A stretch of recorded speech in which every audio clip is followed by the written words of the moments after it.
on how you can become a very high level esports player, start earning money from tournaments, and also potentially join an organization.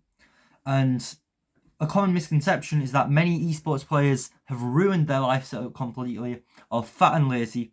However, this isn't really the case. Look at these pro teams.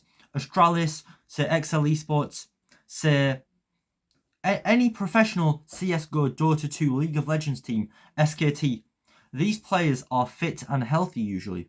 Maybe their screen time is pretty high because they're practicing. However, these teams hire nutritionists to make sure their diet is on point. They hire mental health therapists, make sure they're not raging, not ruining the vibe of the team. And also they hire personal trainers, make sure they go to the gym regularly, because a healthy body and a healthy mind will also allow you to play to your maximum capabilities. Now, some relevant industry experience that I have from this topic is I have been a scout or a recruiter for a few esports organizations which I cannot name. I have also live coached many players during tournaments to make sure they keep their mentality at a good level. As I said, don't ruin the vibe for the rest of the team. I'm good friends with an ex-professional Rainbow Six Siege player, and I'm in contact with a lot of Rocket League Grand Champions, although I'm absolutely terrible at Rocket League. But being a manager for a lot of esports orgs on Discord, and this is how I usually gain my experience of speaking professionally, writing formally, lying about my age. And there's something very fun to do during COVID lockdown. Paladins esports, you may have never heard of this game. Paladins, Champions of the Realm. It shut down its esports scene in around 2020. SK Gaming, Pittsburgh Knights, Nasus Vincere, Fnatic, all these top esports organizations competing in a game which many people called an Overwatch clone. So by far the number one thing is game sense. Now you might think, surely mechanics are more important than game sense, because each team usually has only one in-game leader that will make the callouts and that will control the rest of the team. However, this is very, very false. You need to treat the video game that you're playing like a school subject. You need to spend hours absorbing content, analysing games, and overall become obsessed. Every second of the day needs to be spent thinking about strategies and about things that you've learned. League of Legends has 167 champions with 5 abilities each. It has intricate builds, it has tactics, and no game will ever be the same because there's 5 champions on each team. Therefore, the skill ceiling is infinite. You can keep on learning forever. It's not like a school subject where once you complete the specification you're done. You can keep learning about this video game forever. And teams will be very, very excited to take you on board. So how do you actually go about doing this? Well, first of all, you start by meditating. This will give you a good level of mindfulness. Second of all, you really need to get yourself around these high pressure scenarios. So how do you do this? Not in ranked. Usually ranked lobbies will have a pretty low level of pressure because people are playing them every single day. What you need to do is get yourself in custom games.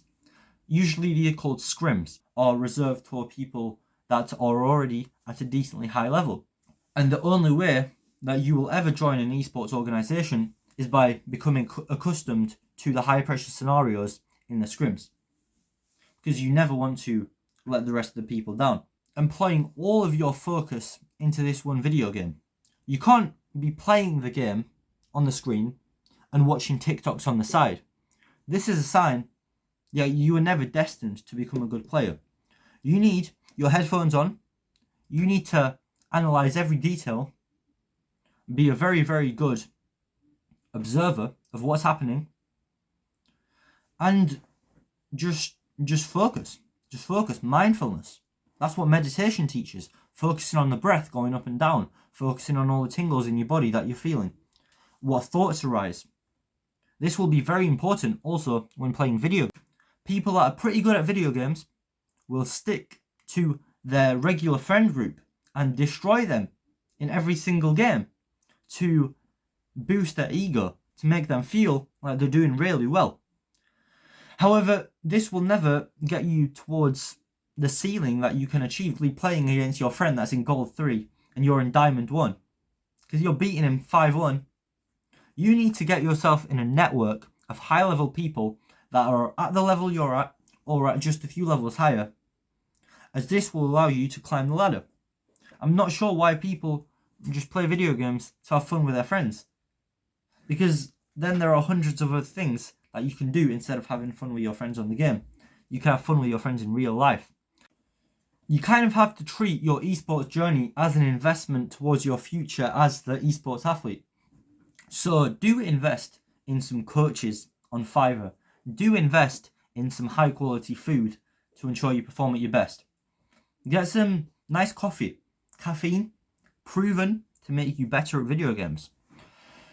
And it's all these little things, these 1%ers that will add up. This is exactly how Team Sky in cycling turned themselves from being decent to the top of the peloton, winning many, many Tour de France's. And this is also how Astralis became the #1 CSGO team. By far. A small team from Denmark, 5 Danish players, ended up winning every single major. And why is this? Because they hired a very experienced coach, Zonic, who led them through 1% improvements to the top. And it's not just their mechanics that are good. None of them are overweight. None of them are lazy. They're all hard workers.